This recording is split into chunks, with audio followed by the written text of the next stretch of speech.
So hello there. Today we gonna talk about the exam experience of ConsultAdd company. ConsultAdd is a company which provides remote work and whatever shift you want, you can work in it.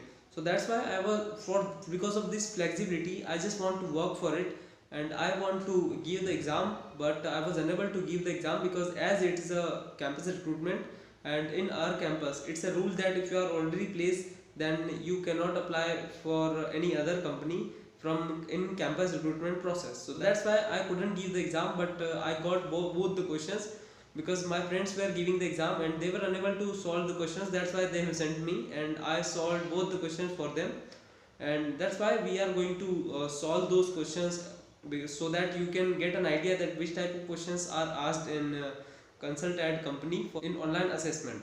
So let's get started. So this is the first question which is asked in ConsultAdd. Let me zoom in because it's not that much clear, I think. You are given a string as consisting of n lowercase letters. Find the minimum number of letters that must be deleted to obtain a word in which every letter occurs a unique number of times. And this last sentence is very important because I have not read this last sentence, and because of this, I was stuck at a point. So let's read it. We only care about the occurrences of letters that appear at least once in the result. So what we need to do in this question is we need to find the number of changes required to make the frequency of characters in a string unique. So let's take example so that it will be more clear for you so to identify that what we need to do in this question. So take this you test case 4 times A and 4 times B. A and B. This is the input string, and A occurs 4 times, B also occurs 4 times. So what we need to find is we need to find the minimum number of changes required to make the frequency of character in a string unique. But here the frequency of A and B is same. So we need to make the frequency of these characters unique. How can we do that? We can remove the character. Either we can remove A or we can remove B. If we remove A, then also the minimum number of changes will be 1. And if you remove B, then also the minimum number of changes will be 1. So that's why the answer will be 1. Because one change is required to make the frequency of characters in this string unique.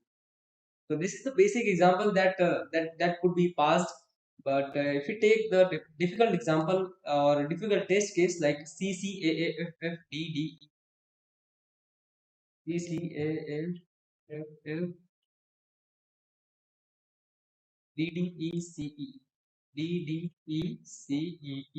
So this is the input string. And first of all, we will find the frequency of it. So A is 1, A is 2, sorry, and C is 3 times, D is 2 times, E is 3 times, F is 2.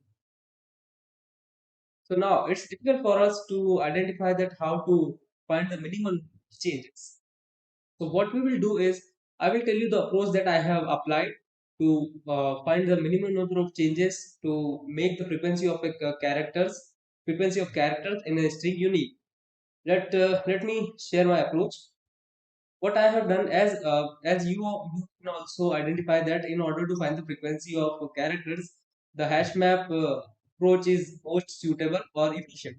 That's why I have just used the hash map for finding the frequency, and after finding the frequencies, I have used the max heap, as max heap gives you the maximum value at the top. So that's why I have used the max heap, and you can use max heap with the help by using priority queue, because priority queue gives you the maximum number at the top every time. So that's why I have used the priority queue, and in priority queue I have inserted all the values which are associated with the keys. So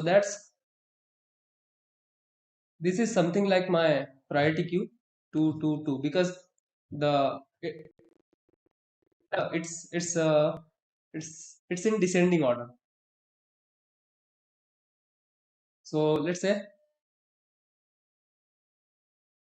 now our priority queue contains 5 elements. Now approach I have used is I have applied a while loop which will be end until and unless the queue is not empty. is not empty. Up to that, while loop will be continued or iteration will be continued. So after inserting into the while loop, what we are doing is we are just popping the top value of the priority queue. So the top value of the priority queue is 3 now, and it is popped. And as after popping of the top value, the next to the top becomes the top value of the priority queue, as you already know that. So what we're doing is we have popped the value, and then we are comparing if the top, as after popping the top will be the next of the top. So if the top of the priority queue is equal to the popped value, if top is equal to popped value, then what we will be doing is we will subtract this, we will subtract the popped value and insert this popped value into this priority queue, or decrementing the popped value minus 1 1. And if this pop value is greater than 0, then only we will add into this priority queue. Why? Let's see this condition. We only care about the occurrences of letters that appear at least once in the result. Means if the pop value is 0, means it doesn't appear in the string. So why should we add? So that's why we will not add if the pop value is 0 after the decrementing. So if pop value is greater than 0, then only we will add the pop value into the queue, pop value. And after this if condition, we will count plus we will increment the value of count, means the minimum number of changes as we are changing the value. So that's why we will increase the value of count, and that's all. At the end of this while loop, the count will be the minimum number of changes to make the frequency of characters in a string unique. Let's basic approach that I have used it, and I will not give you any solution, and I will not be providing any solution to you, because I want you to solve this question. As I already written the pseudo code here, so I think you can do so. And if you are having any problem, and if you are unable to do the unable to code this problem, so this then just comment below. I will give you the solution in the comment box. So this is the solution for the first question, and now let's see the second question, which is quite easy. In this question we just need to um, apply the for loop, and it will be completed. Each day a plant is growing by up speed meters.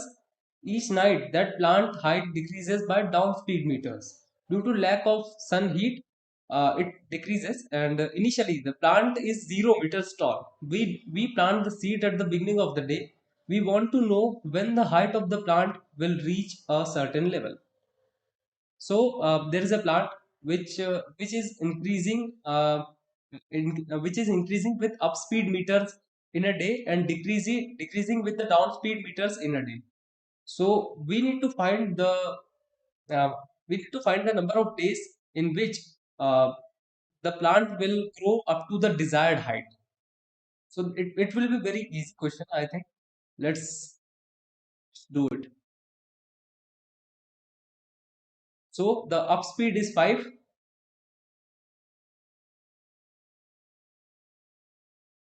up speed is 5, down speed is 3, and the desired height is 23. Desired height is 23. So the our plant height is started from 0, and what we need to do is we have to go tell we have to return the number of days required to reach to the desired height. So it's quite easy. Let's see. Just apply a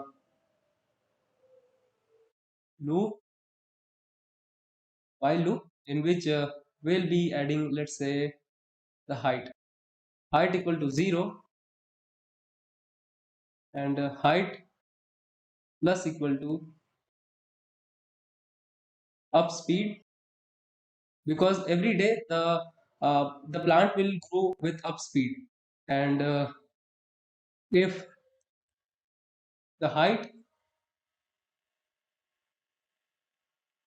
is greater than equal to the desired height, then just break it, because we got the desired height, and we need to break it.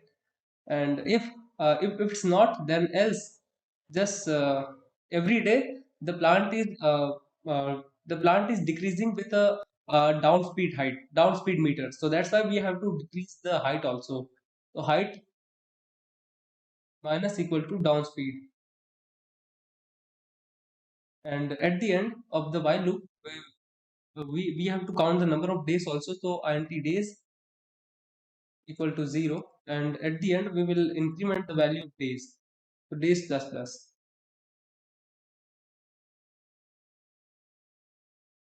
So like that,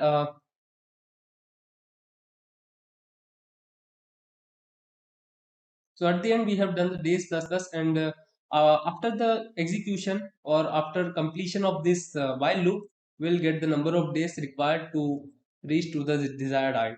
So it's quite easy question, that it's very easy question as compared to the previous questions. So I hope you will be able to do that. So if there is any query, or if you are having any doubt, then you can just comment me below. I will try to solve it out. And that's what the question is. And I hope it will be helpful for you. So thanks for watching, and if you like it, then just leave a like for me.